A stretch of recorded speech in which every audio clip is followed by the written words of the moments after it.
Hi everybody, welcome to CASAL 1. I'm Lisa Kogan and I'll be your course mentor for CASAL 1, which is Carrying Arts and Sciences Across the Lifespan. I'm just going to give you a quick tour of how to get started with CASAL 1. While I'm opening the screen, I'd like to remind you and encourage you to contact me with any questions or concerns you have in regards to the learning resources and the content within the course.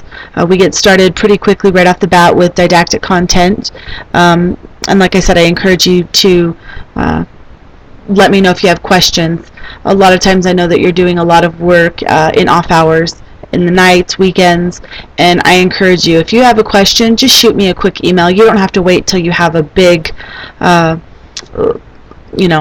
big question. If you have a little question, just shoot me an email. I'm happy to answer it for you. I encourage you to contact me. I don't want you to think about anything for longer than 5 minutes or stress about it before you try to call me or you email me.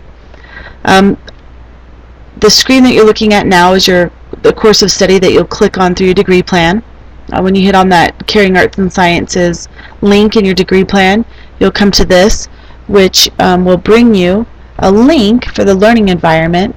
And this link right here, if you click on that, is going to bring you to the SUMO learning environment, which is your interactive syllabus, just like Intro. You'll find everything very similar. Here we go. This course of study is kind of laid out in time frames that work out with your learning labs. You can have small goals with didactic content which we want you to complete before your learning labs. Your first learning lab encompasses medication administration and the physical assessment. So these are the first couple sections that you're going to encounter. You're going to be utilizing a lot of the same learning resources. We are going to add one called Evolve, where you're going to be doing some case studies farther into the course. But other than that, you will be utilizing my nursing lab, ATI, your clinical nursing skills text. So everything's pretty much the same. We're just delving further into the physiology of nursing science and nursing practice. We also, with this course of study, I'm not sure if you've noticed this writing assignment, we have a writing assignment called the Never Events paper. Throughout the course of study, you're going to see it broken down into sections. There's 5 different parts for this paper. It's divided, so you're doing a little bit at a time throughout the course of study so that you don't have one big paper to tackle. So you'll see sections of that throughout. You can see here is your Clinical Learning Lab 1. I'd like to encourage you to pay attention to this orientation webinar for the Clinical Learning Lab and watch it before you do attend your first one.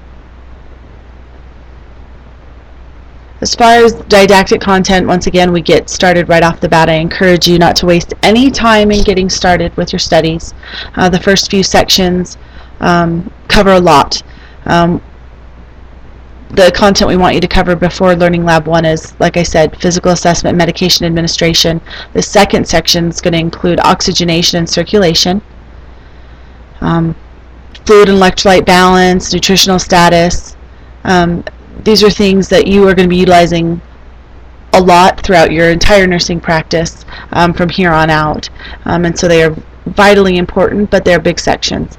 So I'd like you to get started with those right away, and if you have any questions about the content, let me know. We will be having webinars to discuss some of the content in detail and go over some of the bigger concepts, so that'll provide you an opportunity to ask questions as we go through. I'm hoping that you guys are ready to rock and roll and get started. One of the big things that we do in this course, besides the didactic content and the learning labs, you have your labs skill assessment. You must, and that's you need to pass that before you can go to your clinical intensive. And then you have a 2-week clinical intensive period where you do 5 full shifts in the hospital, which is wonderful. It's really a great time for the nursing students and novice nurses to really get a feel for what they've got coming. It tends to reinvigorate everyone after all the hard work they've put in for so many months before they actually get to the hospital. And most of our students find it really inspiring and motivating to get to the clinical intensive. So that's something I very much look forward to you to get to. So we've got didactic content. We've got passing your it's labeled as Learning Lab 3 in your syllabus, but it is your you can see it's right here, the Clinical Learning Lab 3, which is your nursing skills test, your assessment. Then you've got your clinical intensive period, and you have got your ATI fundamentals exam. That's the assessment for this course. Just like Intro to Nursing, CASAL 1 is broken into those 3 parts, and each of those is important and needs to be passed to move on through the coursework.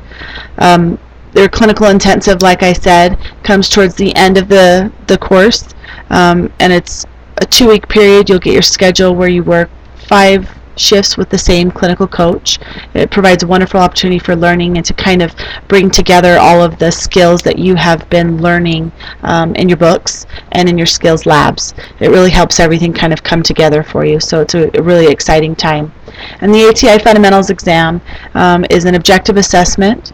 It is proctored. It will be taken at a testing center, and it is in the format of NCLEX style tests where you are using critical thinking skills to answer nursing judgment questions.